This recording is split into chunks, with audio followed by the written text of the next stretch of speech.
This video is about Jim's diagnosis.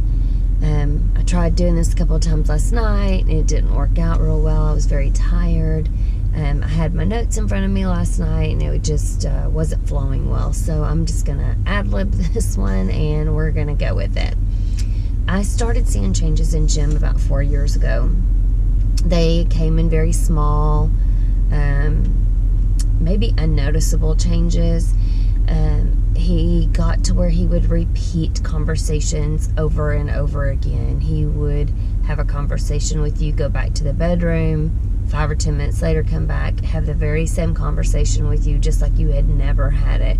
And no matter how many times you had told him that you did, he would argue with you. He had no clue. There was that. There was the sentence. I don't even know how to describe it. His sentences no longer flowed or made sense. So he would start a sentence, and then by the time he got through with what he was trying to tell you, it was almost like he was talking two completely different topics. So they weren't making any sense, and a lot of times it was hard to communicate with him. He had violent, I don't want to say violent mood swings. He had massive mood swings, and those mood swings were really hard to deal with because he had always, in the past, he had pretty level moods. You know, his moods were pretty level. He was a pretty mellow person. So for him to go to someone who had pretty massive mood swings was really hard for me and my family to deal with. My kids dealt with it too, my grandchildren, and it was hard on all of us. The changes started coming more and more frequently, so I decided to go with him to his yearly physical. This was about 4 years ago, and the doctor did a series of tests, and the test came back that they thought he had early onset dementia. They put him on a medication to help slow it down, and we went about our business with a recheck in about, I think it was like 3 months. So we went back, and at that time the doctor decided we needed to see a neurologist. We went to the neurologist. He did a battery of tests. He did an EEG. He did a CAT scan, an MRI, a PET scan, and he sent us to a neuropsych doctor. And the neuropsych test is a test that is about 6 hours long. It gives Jim different problem-solving puzzles, problem-solving, just a lot of different things, like remember these. I'm going to give you a list of 20 words. I want you to remember I want you to tell me how many you remember as I read them off. Just different things like that. At the end of all of that, the test came back that they felt like he had frontal lobe and left temporal lobe dementia. So they gave us some ideas to go with, like instead of telling Jim, go to the store and get these 3 items, write those 3 items down.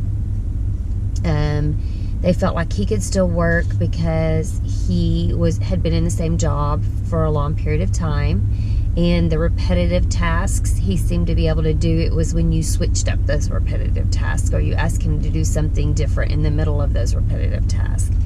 His driving was still okay. It wasn't his right side, which apparently is where your driving is feeds from, so it was his left side. So fast forward about 2 years, many changes were noticed in Jim. I'll go over those in another video series. This is solely about the diagnosis. Jim's job asked him to step down and retire. This came as quite a blow. I could tell everything was getting worse. I just didn't realize how bad it was getting. Maybe I didn't want to see it. I really needed him to work for about 2 or 3 more years, just for different reasons. He just couldn't. He couldn't do that. So when we went back to the doctor, went back over the changes that we were seeing, he talked to us about going to a teaching hospital here in Texas. So we made an appointment. We're going through that process right now. He has had an MRI, and he has had another neuropsych test. This neuropsych test came 8-9 months after his first one. And when we got the results of it, it wasn't exactly what I had hoped for, but it does align with what I'm seeing at home. There are many areas in Jim's brain that have severely decreased. So the doctor has different levels to look at. He has average, moderate, and less than average. And then when you get down to it's not called less than average, it's called oh gosh, I can't remember, I'm sorry, it's early in my mind, it's just not going yet. When you get down to the lesser of the one, there's 3 versions of it. There's severely decreased, moderately decreased, and then mildly decreased. Many of the areas that they tested Jim in were severely decreased. And when we're talking severe, it's severe from 8 months ago. They tested him in like 30 some odd different areas. He had one that was average. He didn't have any that was normal. He only had one that was average. It was reading. His reading is good. It's just he can't comprehend what he reads, or it's not that he can't comprehend it, he can't really remember it. The doctor explained to us at the end that he wouldn't have expected to see any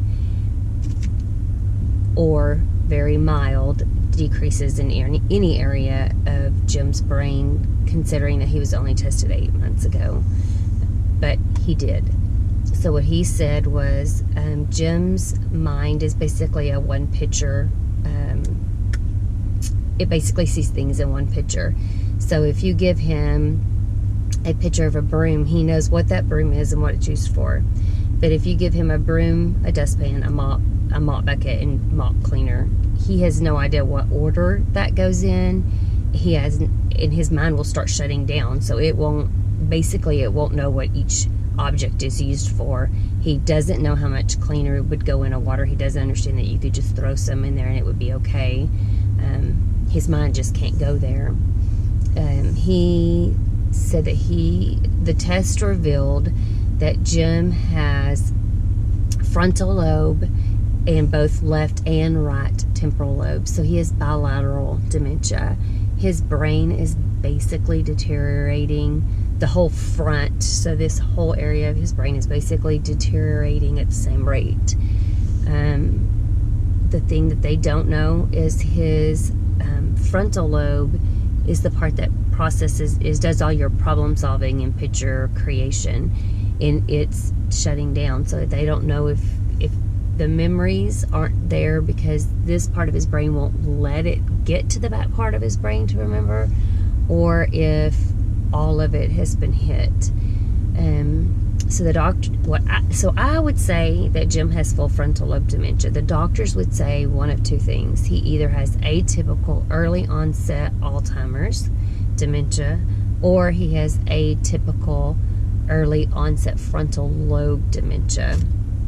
They explained to me that they may never know which one he actually has, but the treatment for both are the same, and I will just have to learn to accept that for what it is.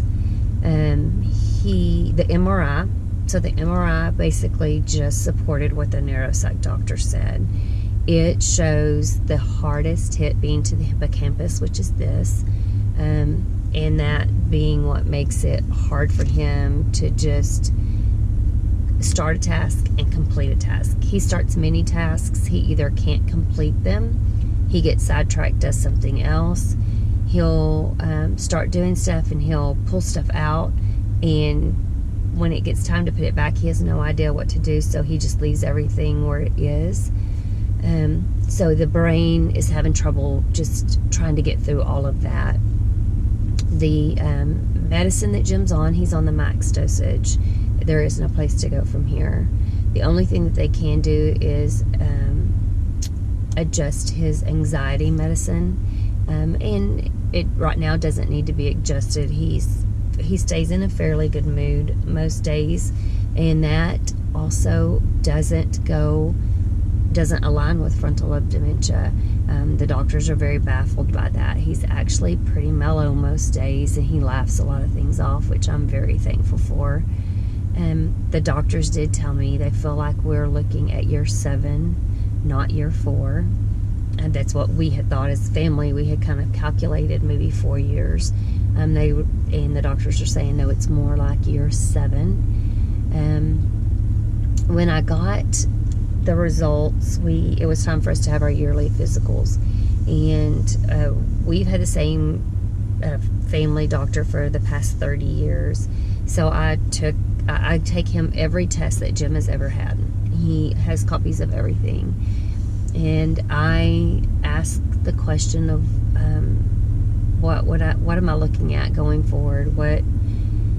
How many years? What should I be looking for? How do I know when I need help to have somebody stay with him? Right now, my parents live very close, so they keep an eye on him all day. And the answers that the doctor gave, I probably wasn't really ready to hear. So I caution you on asking those questions. So I'm going to leave it at this thought. Only God knows how much time we have here on this earth. I may have less time than he does. I've prepared myself for that. I've prepared my family for that. God knows when your day is up, and only he knows when your day is up. So I'm just going to take each day as it comes, and we're going to try our best to slow it down. And if we can't, then that isn't God's plan, and there is a reason for it, and I am just going to have to trust in him. And we'll move forward from there. If the next video, which I hope to record either tonight or tomorrow, will be about Jim himself, the changes that we've seen, how he goes about his day, and what has gone on in the past 4 years that have led us to where we are. I hope you have a great day. Thank you.